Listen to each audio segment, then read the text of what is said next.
យើងដែលត្រៀមកន្លងមកគឺមានទីស្អែម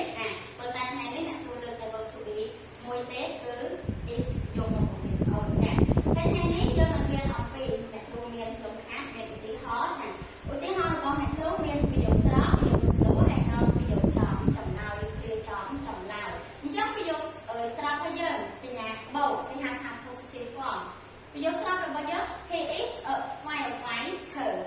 he is a firefighter ដែលយកមកប្រែជាភាសាខ្មែរថាគាត់គឺជាអ្នកពលរដ្ឋអគ្គីហើយនេះគឺជា verb to be is ចាពេលដែលយើងប្រើជាប្រយោគស្រស់ he is a firefighter គាត់ជាអ្នកពលរដ្ឋអគ្គីហើយ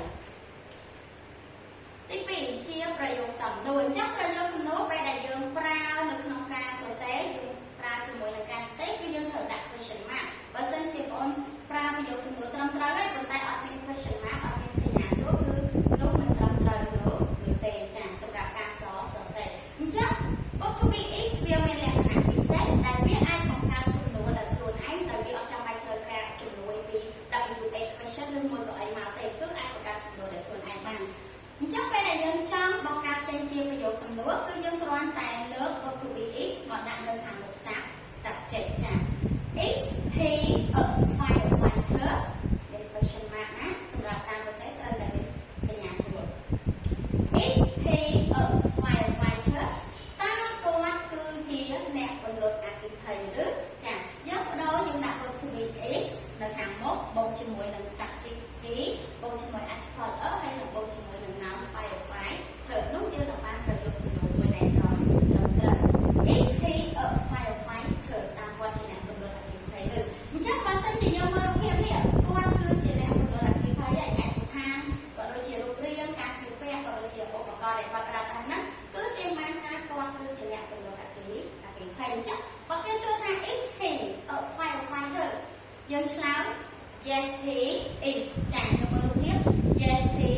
is អញ្ចឹងមានន័យថាបាទឬក៏ចាគាត់គឺជាអ្នកពន្លត់អគ្គិភ័យប៉ុន្តែបើសិនជាគេដាក់រូបភាពបែបនេះហើយប្រយោគសំណួរគេសួរថា is he a firefighter អញ្ចឹងយើងមើលរូបភាពនេះមិនមែនជា firefighter ទេគាត់គឺជា police អញ្ចឹងគឺយើងអត់ឆ្លើយថា yes he is no ទេគឺយើងត្រូវឆ្លើយថា no he isn't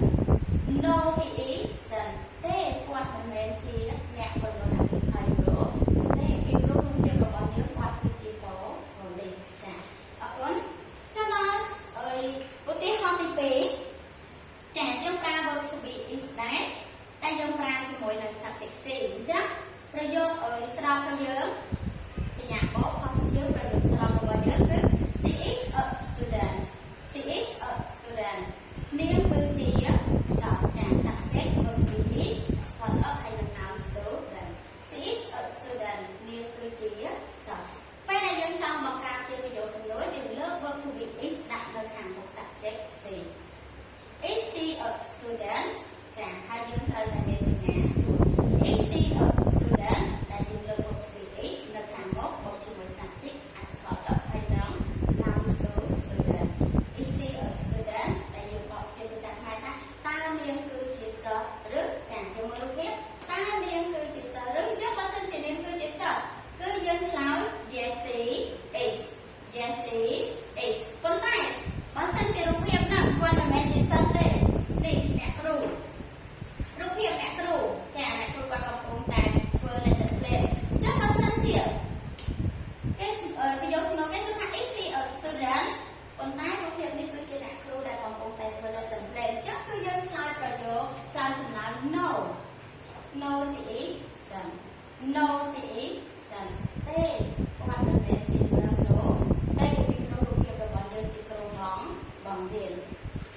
ចាអរគុណច្រើនអញ្ចឹងពេលដែលយើងបង្កើតប្រយោគសំណួរទាក់ទងជាមួយនឹងអ្វីមួយគឺចម្លើយយើងគឺមានតែ yes he is ហើយនឹង no he isn't ចាតាមរយៈរូបភាពឬក៏តាមរយៈអ្វីដែលយើងឃើញផ្ទាល់ឧទាហរណ៍ដូចជានេះបើគេបង្កើតជាប្រយោគសំណួរគេសួរថា is he a